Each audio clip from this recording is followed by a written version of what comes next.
Então, essa é o terceiro episódio que eu faço de lives. Vamos ver se vai continuar nessa frequência ou não. Tem várias perguntas para responder, mas não tem muita gente na live. Então, talvez eu vou ver como é que eu vou fazer em relação às próximas semanas. Mas, enfim. Esse é o terceiro episódio que eu faço das perguntas que as pessoas foram deixando ali no meu Instagram, tanto nos stories quanto no feed, ou me mandaram perguntas e eu perguntei se podia responder na live, e daí fica mais fácil, porque às vezes várias pessoas têm as mesmas perguntas, então daí esclarece para todo mundo a mesma coisa. Eu vou falar de novo que eu já falei da outra vez, que esse é o objetivo pra gente esclarecer dúvidas, não necessariamente para te fazer diagnóstico, porque diagnóstico é uma coisa muito individual e a gente chega no diagnóstico depois de uma conversa, depois de um exame bem certinho, bem adequado, certo? Então vamos começar. Então tem uma pergunta sobre microagulhamento ou MMP, para que serve e se dá bons resultados, como é feito. Não sei se vocês já ouviram falar, alguém já ouviu falar de um procedimento que chama MMP, essa é uma sigla que quer dizer microinfusão de medicamentos na pele. E ela pode ser usada para algumas coisas, ela tem uma ideia de fazer o seguinte, de entregar um ativo, uma medicação mais fundo na nossa pele. Então, ela é usada não só para queda de cabelo, ela ficou super mais conhecida, é uma técnica mais nova, e ficou super conhecida pelo seu uso na alopecia androgenética, em calvície, porque acabou tendo uns resultados muito bons, assim, em pacientes que até teriam indicação de fazer transplante e responderam muito bem. Então, isso, claro, todo mundo quer uma coisa que melhore o cabelo, enfim. Então, por causa disso, ela começou a ser bem falada, enfim. Mas ela não é usada só para isso, ela é usada para vários problemas que são localizados mais profundamente na nossa pele, né? E que a gente não consegue chegar tão bem só com as coisas de passar. Porque é o seguinte, eu já falei aqui algumas vezes, a nossa pele tem a função de barreira. Então, a função principal da nossa pele é não deixar as coisas irem muito para dentro. Então, quando a gente tem um problema, uma mancha, uma cicatriz, o folículo piloso, que eles ficam um pouco mais fundos ali na nossa pele, o que acontece? Às vezes a gente não consegue só passando alguma coisa entregar ali no local onde a gente quer. Então, com o MMP, que é esse procedimento que usa agulhas, faz microinfusão de medicamentos na pele, então a gente vai escolher de acordo com o que a gente quer tratar, se a gente vai usar um clareador, se a gente vai usar um fator de crescimento, se a gente vai usar um fator antifibrótico, e a gente vai entregar assim por dentro mesmo, para colocar na derme, para colocar diretamente o ativo na altura que a gente quer, e não colocar só na epiderme esperando que ele vá mais profundamente.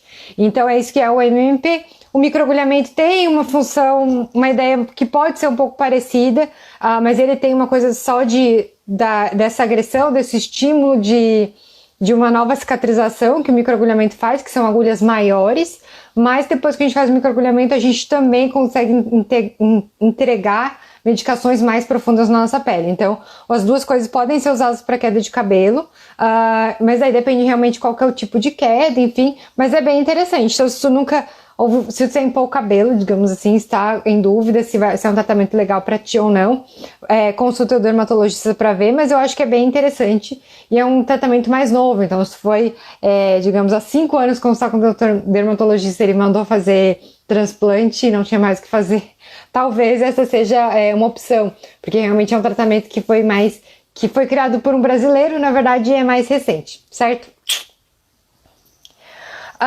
Alguém falou pra mim que tá usando um minoxidil há 60 dias, quanto tempo para fazer o efeito desejado? Então é o seguinte, o minoxidil, falando ainda de cabelo, o minoxidil é um clássico, digamos assim, de quedas de cabelo, porque ele é usado para vários tipos de queda. O jeito que o minoxidil funciona tem um pouco a ver com vasodilatação, assim. Eu vou falar uma coisa bem interessante, não sei se vocês sabem a história do minoxidil, como é que ele começou a ser usado para queda de cabelo. O minoxidil, a priori, ele é uma medicação para antihipertensivo, para pressão alta. E daí começou a ser usado e foi visto que os pacientes que estavam usando minoxidil via oral acabavam tendo mais, crescia cabelo nos pacientes que usavam minoxidil via oral. Então foram feitos estudos, enfim, foi visto que o minoxidil ajudava realmente a crescer cabelo. Então ele começou a ser usado para alopécia, para queda de cabelo, para locais onde tem menos pelo. Né? Eu tinha falado outra vez que ele pode ser usado na barba, na sobrancelha, enfim, mas é uma coisa que precisa ser usado continuamente para manter os resultados. Ai, caiu aqui, não sei se voltou. Voltou, tá me ouvindo? Porque deu uma caída aqui na minha internet, que já caiu e voltou várias vezes ao longo do dia por causa desse ciclone aqui. Aí é o seguinte, deixa eu continuar falando do minoxidil, não sei se vocês pegaram.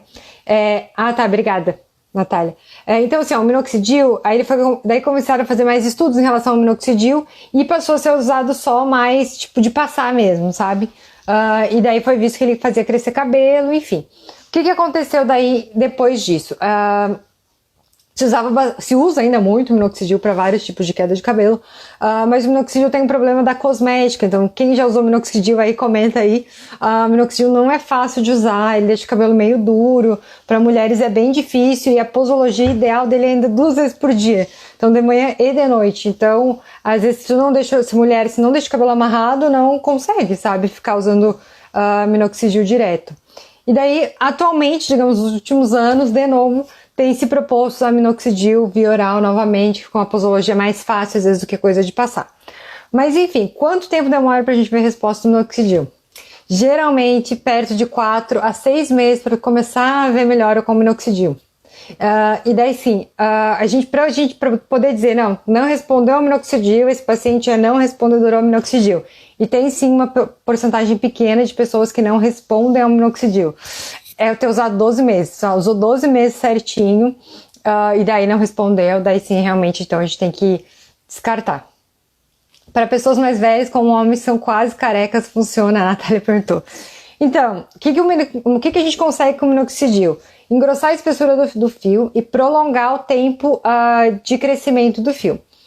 Então, quem tem muito pouco cabelo, a gente não vai conseguir, tipo, esse resultado tão bom. Então, a gente fala bastante na calvície, na alopecia androgenética, quanto mais cedo tratar, melhor o resultado. Então, se começa a tratar cedo, quando tem pouca falha, a gente consegue sim evitar de fazer transplante ou de evoluir para tratamentos mais tipo, agressivos, ou evoluir para ficar totalmente careca ou com falhas bem grandes, se a gente começa a tratar cedo. Não quer dizer que não tenha mais nada para fazer com os quase carecas, mas daí realmente só o tratamento de passar é muito difícil. Então é o seguinte, 60 dias é pouco tempo para ver o resultado do minoxidil. O que em 60 dias tu viu usando minoxidil? Possivelmente até um aumento da queda. E isso pode acontecer com minoxidil, não é para se desesperar, tá? Pelo menos 4, 6 meses para começar a ver efeitos usando minoxidil. Então tenham paciência, continua, não desiste. Força, fighting. Perguntaram o que eu acho da extração da bola de Bichat, bichectomia. Ajuda a não cair o rosto na velhice. A bichectomia foi tipo super mega... Tava super mega na moda uma época e agora não tá mais tanto. Tem indicações específicas para bichectomia, não é todo mundo que tem indicação tipo, de fazer, porque eu quero afinar o meu rosto, enfim, fazer bichectomia. O que se considera é que dependendo, não pode fazer ao contrário, não ajudar a não cair, mas sim ajudar a cair mais o rosto quando for mais velho. Porque a gente tem a gordura que a gente tem embaixo do rosto, embaixo da nossa pele ali. Então, quando a gente tá falando de envelhecimento, a gente não tá falando uma coisa só de pele. A gente tem uma estrutura tridimensional no nosso rosto. A gente tem osso, a gente tem músculo, a gente tem coxins gordurosos, que a gente diz, tá? Então, são áreas de gordura localizada ali que a gente tem no nosso rosto. Tudo isso vai envelhecendo com o tempo. Especificamente em relação aos coxins gordurosos, o que acontece? Eles vão ficando mais finos com o tempo. Então, eles estarem presentes ali, eles ajudam a segurar o nosso rosto do jeito que ele é. Tem pacientes sim que tem indicação de fazer bichectomia, mas isso é uma coisa tipo individual de cada um, né? A princípio não é uma coisa que eu faria pensando em evitar, na verdade, envelhecimento. E até, digamos assim, na minha opinião, os pacientes, claro, é uma coisa que a gente sempre tem que conversar, tipo, 1 para 1, mas na minha opinião eu até gosto do rosto mais redondinho, que nem o meu. Que até eu acho que eu tenho indicação de fazer bichectomia porque eu mordo a minha bochecha por dentro. Mas enfim, eu acho que não é uma coisa que tem que ser discutida de cada um, qual que é o objetivo especificamente, mas para prevenir envelhecimento, acho que não. Para afinar o rosto e para consertar essa coisa de ficar sempre mordendo, sim, é uma indicação. Aí tem que sempre discutir risco-benefício de cada coisa. Vou falar sobre lipo de papada, calma aí. Deixa eu só terminar aqui a minha listinha ali. Mas eu vou falar, tá? Niacinamida é boa para manchas de acne. A niacinamida é super boa para mancha de acne, na verdade. Eu gosto bastante dela. Geralmente ela não tem um potencial irritativo muito grande, mas dependendo como eu já falei algumas outras vezes, depende do que tu considera mancha de acne. Porque mancha é uma coisa e cicatriz é outra. Então, não é incomum uma pessoa chegar lá no consultório e falar, ah, não, eu quero tratar essas manchas, mas na verdade o que ele tem é uma cicatriz. Então, é uma alteração da estrutura da pele, não só uma pigmentação.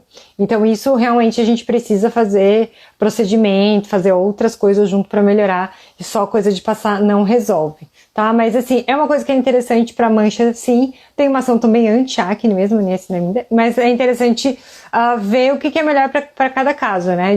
Que nem eu falei, não existe um tratamento, um negócio que dá para todo mundo. Ele tem que se encaixar na tua rotina, no teu dia a dia, no clima que tu vive, nas outras coisas que tu usa, certo? É normal surgir algumas bolinhas quando usamos um novo produto, ácido, por exemplo? Então, não é tão incomum acontecer surgir novas bolinhas. Inclusive, às vezes a gente vai iniciar um tratamento para acne, por exemplo, né? Ah, não, tô com espinha, e daí vai lá o dermatologista te dá um ácido, e daí tu usa o ácido por uma semana e fala, tá pior, tá saindo mais espinha, tem mais bola agora no meu rosto. E isso pode acontecer, isso é quando vai afinando a pele, às vezes as espinhas que estavam um pouco mais profundas acabam aparecendo mais, saindo mais pra fora, enfim.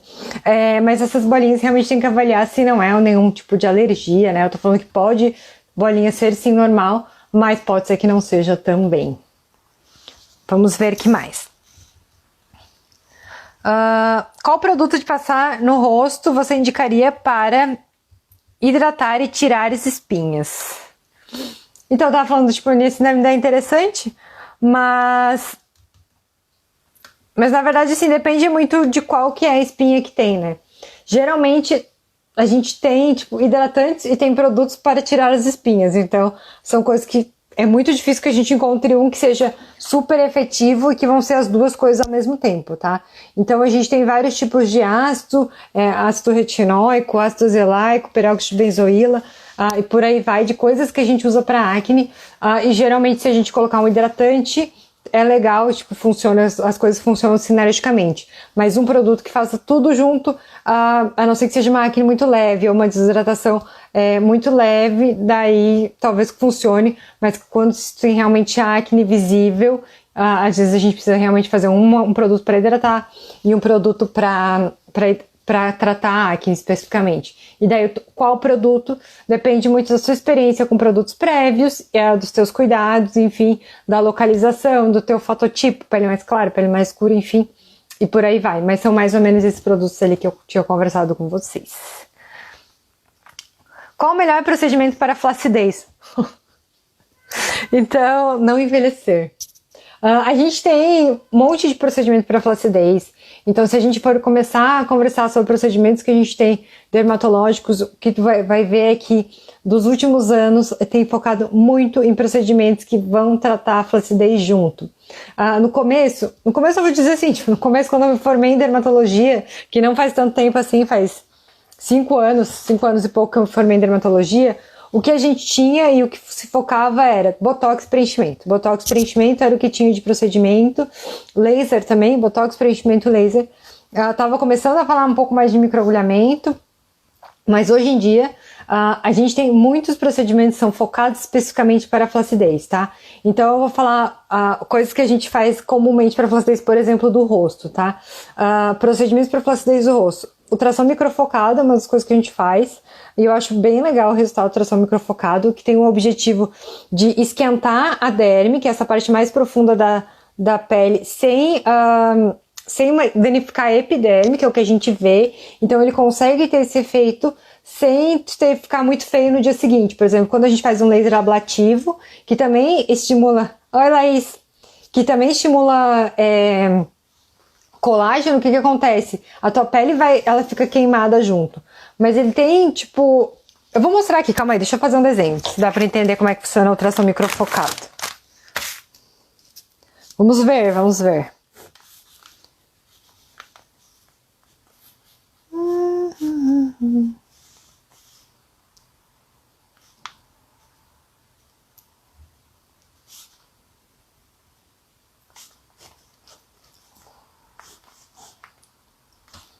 Então, olha só, vamos ver se dá pra entender no meu desenho.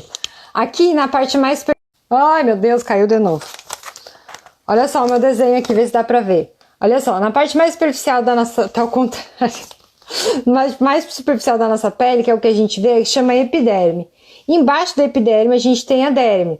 A derme é onde a gente tem a questão do colágeno, tá? Então, o que acontece? Quando a gente faz um ultrassom microfocado, ele vai fazer um cone de aquecimento. E aqui a gente vai ter um aquecimento só da derme. E toda a epiderme vai ficar íntegra. Então, quando ele tem esse aquecimento, o que faz esse aquecimento? Esse aquecimento vai causar uma reação inflamatória, então fica doloridinho nos próximos dias depois do tratamento, que vai estimular a produção de colágeno novo. Então, a gente vai ter estímulo de colágeno novo naquele local sem ter um dano da epiderme. Né? Então, ele é um dos procedimentos que a gente faz bastante pensando mais especificamente em flacidez, tá? Então, geralmente não vai tratar mancha, mas vai tratar rugas mais finas e vai melhorar contorno, principalmente tipo, essa questão que tipo, tu puxa e ela vai ficando cada vez mais mole. Ou tu vai passar um creme, passar protetor solar, e quem tá ali perto, digamos assim, entre 30 e 35, talvez 25 e 35, já começa a sentir que quando tu passa um cremezinho, ela começa a fazer umas dobras aqui, ó. E daí, isso é um sinal de flacidez. Outras coisas que a gente tem atualmente são bioestimuladores de colágeno, que são produtos que a gente injeta na pele, que têm o objetivo de produzir colágeno novo, eles não têm o objetivo necessariamente de preencher, apesar de ter preenchedor, que tem função de bioestimulador, então hoje tem várias outras coisas novas, mas que a gente injeta na nossa pele com o objetivo de produzir colágeno novo. E também são bem interessantes, são procedimentos que eu acho bem legal a gente começar a conversar perto dessa idade, geralmente 30, 35, mas que a gente pode conversar sem, tipo, até um limite mais ou menos de 75 anos, digamos, que a gente coloca o produto para dentro, e ele também vai estimular a produção de colágeno novo, vai atrair os fibroblastos, são as células que produzem colágeno, e a gente vai ter uma melhora da qualidade da pele ali. Porque antes, que nem eu falei, fazia preenchimento, fazia toxina botulínica, mas tudo isso são coisas que ficam mais profundas, elas não estão tratando a pele propriamente dita. E que nem eu estava falando para vocês, o envelhecimento tem a ver com a questão óssea, com a questão do coxim gorduroso, com a questão muscular e com a pele propriamente dita. Então, tudo isso está envolvido no processo. Então, por isso que eu até fiz um vídeo falando sobre isso. Então, por isso que a gente tem um limite do que a gente consegue fazer só com as coisas de passar em casa, que elas vão tratar basicamente a nossa pele e não as coisas mais profundas. Então, nesse caso, a gente tem os procedimentos para auxiliar. Quando a gente está falando assim, dependendo do grau de flacidez, a gente consegue uma resposta bem boa com esses procedimentos, mas se a pessoa tem uma flacidez que está levando a um aspecto tipo de excesso de pele, às vezes ela tem uma indicação cirúrgica. E eu vou falar para vocês uma coisa que talvez as pessoas não tenham pensado, ou elas pensam assim, não, quando eu fizer tal idade eu vou fazer cirurgia, mas geralmente quando a gente está falando de lifting, o lifting ele tem muito esse tipo de pegar e puxar realmente a tua pele, cortar, digamos assim, e puxar a tua pele. E o que isso faz, né? É ótimo, nossa, ter esse resultado lifting assim, então quando o paciente chega no consultório e fala assim, eu quero que meu rosto fique assim, e fala, não, tô fazendo indicação de fazer cirurgia, mas a qualidade da pele continua ruim. Então mesmo se tu fizer, que tenha planos algum dia de fazer uma cirurgia de lifting, de mini lifting, é interessante que a qualidade da tua pele esteja melhor, porque a qualidade da pele continua a mesma, mesmo se tu fizer um procedimento cirúrgico. Não sei se eu respondi essa pergunta da flacidez. Se vocês tiverem mais alguma dúvida sobre como tratar a flacidez, manda pra mim que eu respondo. A minha cachorra está chorando.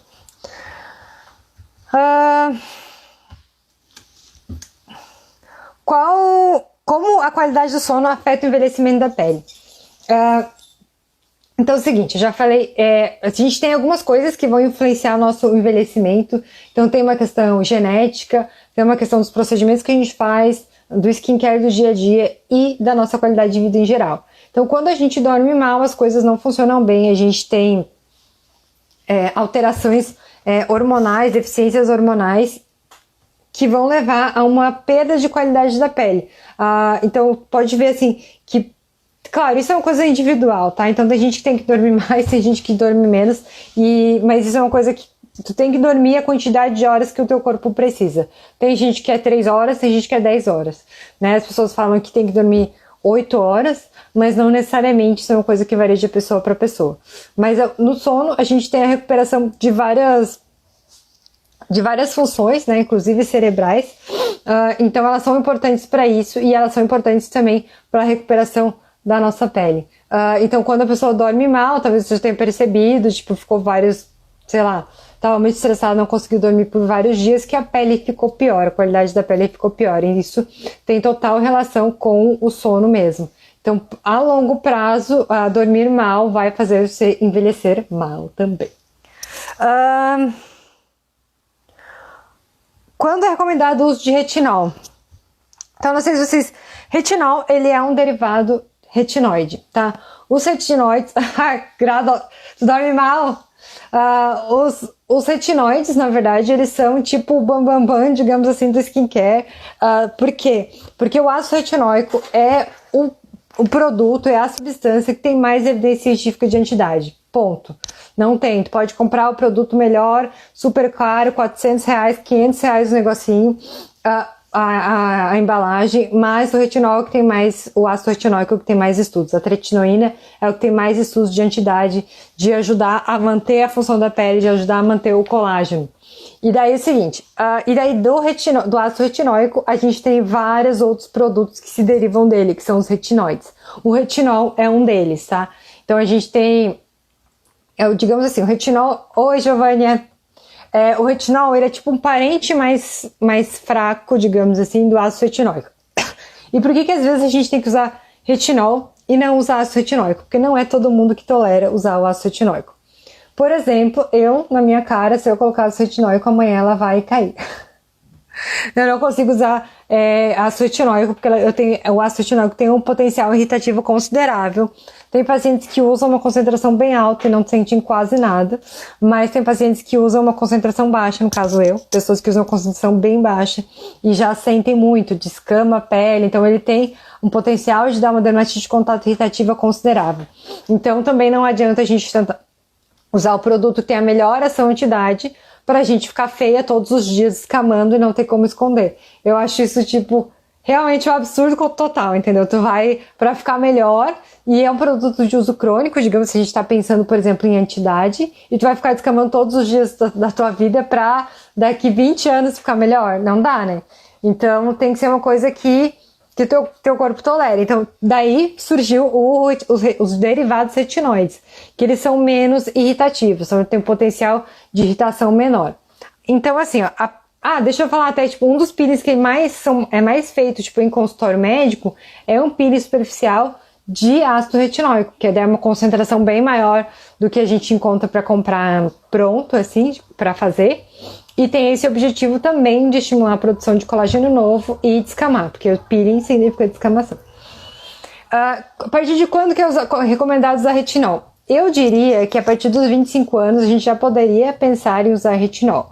Mas aí depende muito da rotina de cada um, né? Se tu já tá nessa vibe de skincare, enfim, eu acho que vale a pena começar a acrescentar ou pensar em acrescentar na rotina o retinol a partir dos 25 anos. Mas mais novo, eu acho que não tem tanta necessidade assim. Mas não é uma coisa que não poderia usar. Por exemplo, a gente usa também ácido retinóico e derivados retinóicos para tratar acne. Então, às vezes já tem muitos adolescentes que já estão usando derivados retinoides, por exemplo, né, que tem essa ação anti-idade super boa, digamos, super com bastante evidência científica, mas também tem uma ação contra a acne. Vamos ver o que mais. Gostaria de saber sobre o jato de plasma. Então, o jato de plasma é uma coisa que eu não faço no consultório. Até vou falar, tipo, depois de fios de sustentação, que também já fiz curso, mas eu não costumo fazer. Mas o jato de plasma, ele precisa realmente de um aparelho, tá? Pra fazer. Então, se for olhar, ele tem várias indicações que são parecidas com indicações de eletrocautério, tá? Tipo, de queimar a verruguinha, de tirar sinal, essas coisas assim, e a apelação dele, tipo, mais recente do jato de plasma seria diferente do eletrocautério, de ele causar uma agressão na tua pele controlada para estimular a produção de colágeno novo. Então a gente tem vários procedimentos que tem essa ideia, tá? Laser ablativo, peeling, microagulhamento, então que tem a ideia, tipo, de a gente causar uma agressão para estimular a produção de colágeno novo. Qual que é a questão em relação ao jato? Ai, tá difícil hoje aqui. Tá caindo toda hora. qual que é a questão em relação ao jato de plasma especificamente? Ele vai causar, tipo, realmente como se fossem queimaduras e que vão ajudar a remodelar o colágeno. Algumas coisas têm que ser levadas em consideração. Primeiro, quando a gente está falando de usar jato de plasma para tratar sinal, verruga, essas coisas assim, eu acho que isso são coisas que precisam ser feitas pelo dermatologista. E eu nem tô falando do procedimento especificamente, mas tu precisa saber o que é que está se fazendo antes de queimar. Porque se eu queimar uma coisa que não era uma verruga, que não era um sinalzinho, tipo, tranquilo, pode estar atrasando o diagnóstico de câncer de pele. E isso não foi uma nem duas vezes que eu vi acontecer no consultório. Pacientes que poderiam ter sido tratados precocemente, mas foi retirada uma lesão que não foi mandada para análise, ou que foi queimada, ou que ele nem sabe o que aconteceu, e a gente atrasar um diagnóstico que poderia ter sido feito antes, poderia ter tido um tratamento melhor, ou ter tido uma evolução melhor. Então, quando a gente vai queimar coisas, precisa saber o que é antes. Eu acho que o papel, assim, do médico é muito mais de fazer o diagnóstico até, claro, a gente faz os procedimentos, enfim, mas o diagnóstico, ele acaba sendo mais importante. E daí, do diagnóstico, a gente pensar, posso tirar, eu posso fazer esse procedimento, qual dos procedimentos é melhor, se eu já sei que essa é uma lesão benigna e eletiva, que eu posso decidir se eu quero tirar ou não. E quando a gente está falando de jato de plasma, pensando em rugas, digamos assim, em rejuvenescimento da pele, a gente tem resultados bem interessantes com o jato de plasma, mas algumas coisas precisa saber. Não é indicação para todo mundo fazer jato de plasma, tá? Porque ele realmente é uma agressão, então tu tem que saber como é que é a tua história de cicatrização, que cor que é o teu tipo de pele, como é que tu respondeu a outros tipos de procedimento antes de fazer, e prestar bem atenção com quem tu vai fazer, tá? Se vocês quiserem fazer, eu posso até, depois me manda uma mensagem que eu posso até indicar dermatologistas que fazem aqui em Criciúma. Mas assim, muita gente usa eletrocautério dizendo que é jato de plasma, e o eletrocautério ele tem um potencial agressivo maior mesmo. Ou usam jato de plasma que compraram como jato de plasma, mas era outra coisa. E daí eu tava pesquisando hoje, tipo, os tipos de aparelho, enfim, que tinha. O que acontece? Eu entrei no Mercado Livre e tem pra vender lá por R$90. Pra tu queimar tudo que tu quiser na tua casa sozinho. E isso é uma coisa que é um crime, na verdade, de fazer isso, sabe? Porque pode que tu queimar uma coisa que não era pra tu queimar, sabe? Um câncer de pele, por exemplo. Ou causar um dano que depois vai ser irrecuperável, porque ele é uma queimadura. Uma queimadura tem um potencial grande de te deixar com marca, de te deixar manchado, se não sabe exatamente o que está fazendo, né? Então tem que olhar bem. E também, em relação a jato de plasma, eu também já recebi no consultório pacientes com mancha pós-jato de plasma, né? E também não foi só um paciente. Que fizeram em outros locais e ficaram com mancha no local onde foi aplicado. Então tem que saber exatamente o que está fazendo e se essa é uma indicação para o teu tipo específico de pele, certo? E alguém falou que gostaria de saber mais sobre os fios de sustentação no rosto. Então a gente tem uma história dos fios, assim, tipo, na linha do tempo. Então há algum tempo se usa fios para tentar ter esse efeito lifting do rosto, ali para tentar realmente puxar a pele para cima, tá? Então a gente tem essa história dos fios de longo prazo, então eram fios que não eram reabsorvíveis, eram fios que davam mais reação ao longo do tempo, e de um tempo para cá, e eu vou te dizer que eu acho que também foi de 2015 por aí para cá, surgiram outros fios que são reabsorvíveis, que são feitos de material que estimula o colágeno depois, então tudo isso tem várias novidades, então, tipo, que em relação ao procedimento de estímulo de colágeno também. Então a gente divide os fios mais ou menos em dois tipos, digamos assim, se a gente for pensar os fios que a gente usa dermatologicamente. Os dois são absorvíveis, e a gente usa fios para estímulo de colágeno, então que vão funcionar parecido com um bioestimulador de colágeno. Então tu vai colocar na área onde tu quer estimular, aqui, perto da área dos olhos, enfim, na glabela, coloca ele ali, e daí ele vai ter uma reação inflamatória que vai produzir colágeno novo, tá? Então essa é uma das coisas. E a gente tem fios que são fios que a gente chama fios com efeito lift, que daí é com esse efeito de levantar.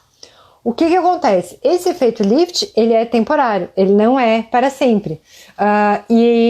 O que vai resultar depois disso é que o material que é usado no fio também estimula colágeno. Então, depois que sai o efeito lift, tipo de levantar, lift de levantar, a gente vai ter produção de colágeno novo. Então, a gente também tem um lift por colágeno novo, digamos assim. Porque se a tua pele tá mais firminha, ela dá uma puxadinha também. O que é essa questão? Não pode pensar esse lifting com fio absorvível como se fosse um lift cirúrgico. Eles não têm o mesmo resultado, eles não são a mesma coisa.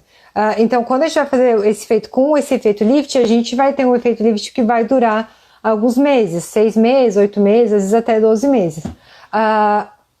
Mas ele tem um limite quanto ele consegue puxar. Então, ele vai puxar menos do que um procedimento cirúrgico, vai durar menos tempo também. Mas ele vai entregar uma melhora da qualidade da tua pele ali no lugar onde tu for fazer.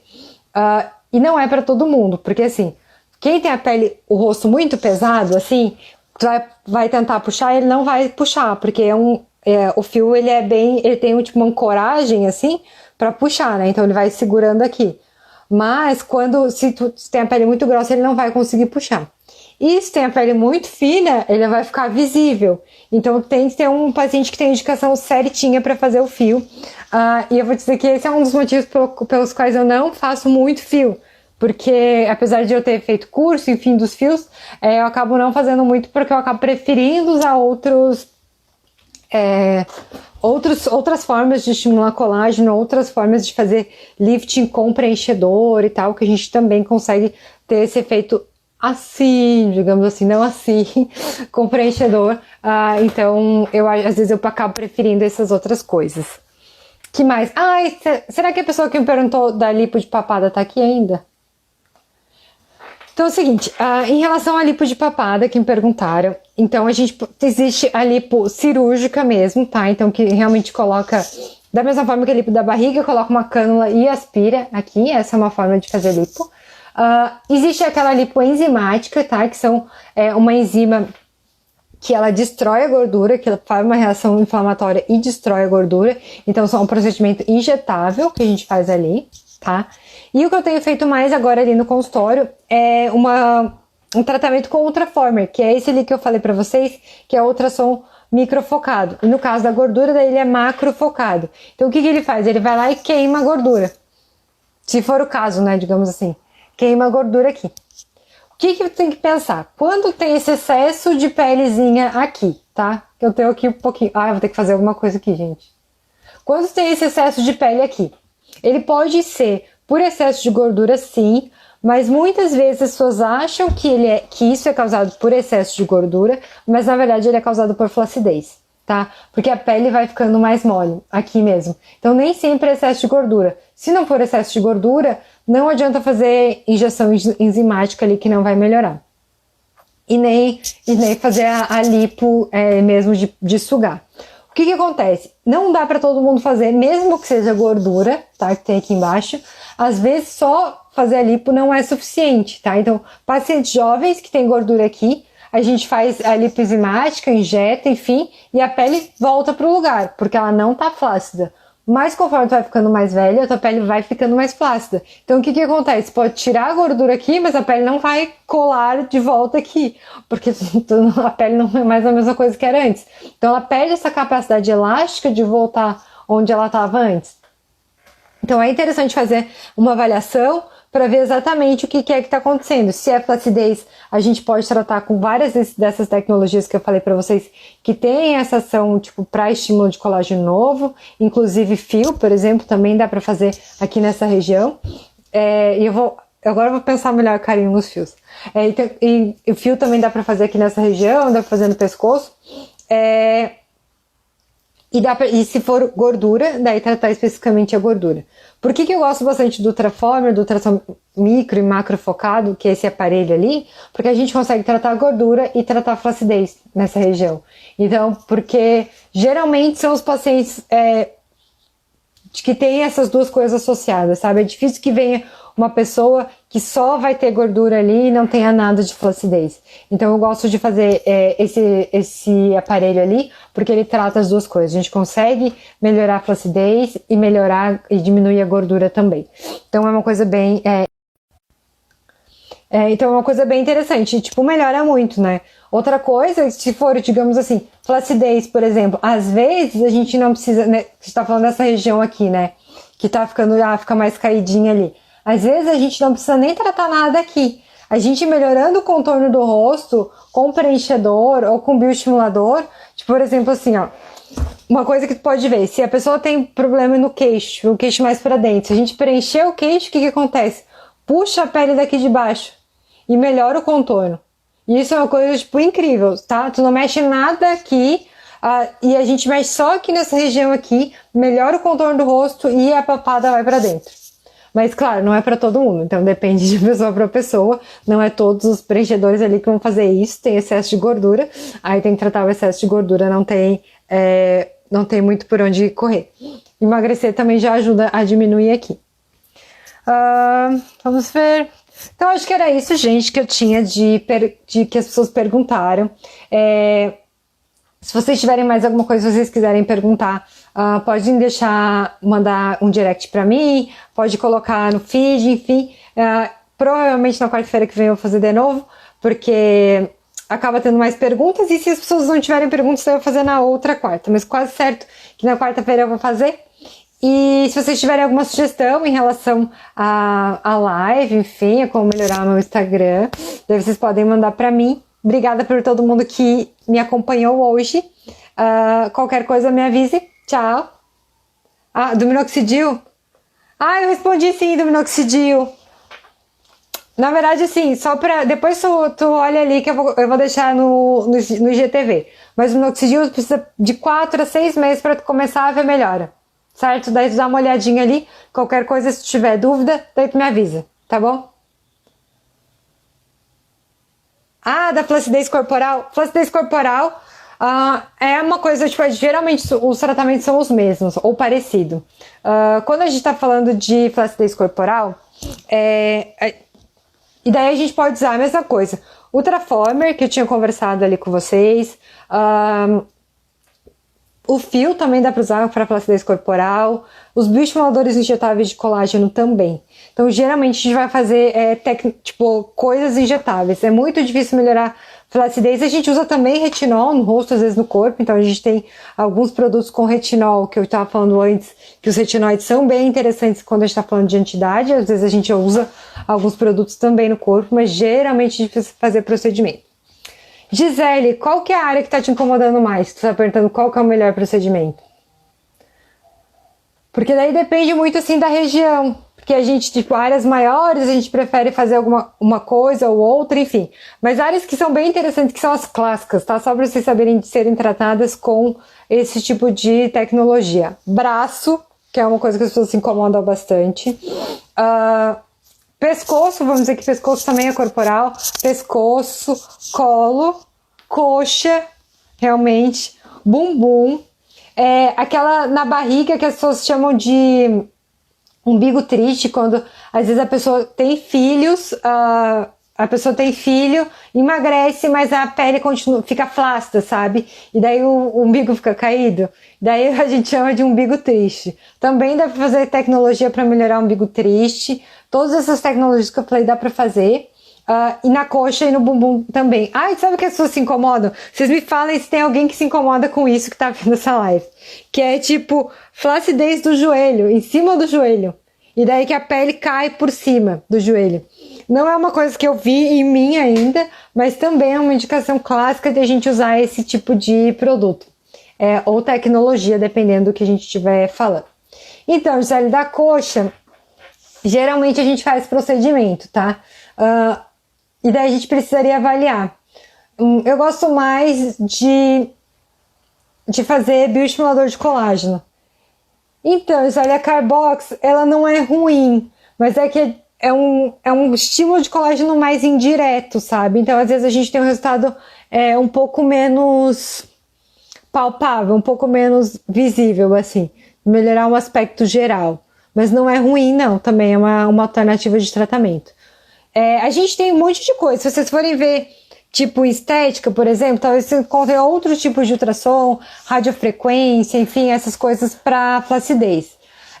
Radiofrequência mesmo tem vários locais, mas a radiofrequência é um mundo à parte, porque assim, tem muitos tipos de radiofrequência, unipolar, tripolar, nananana.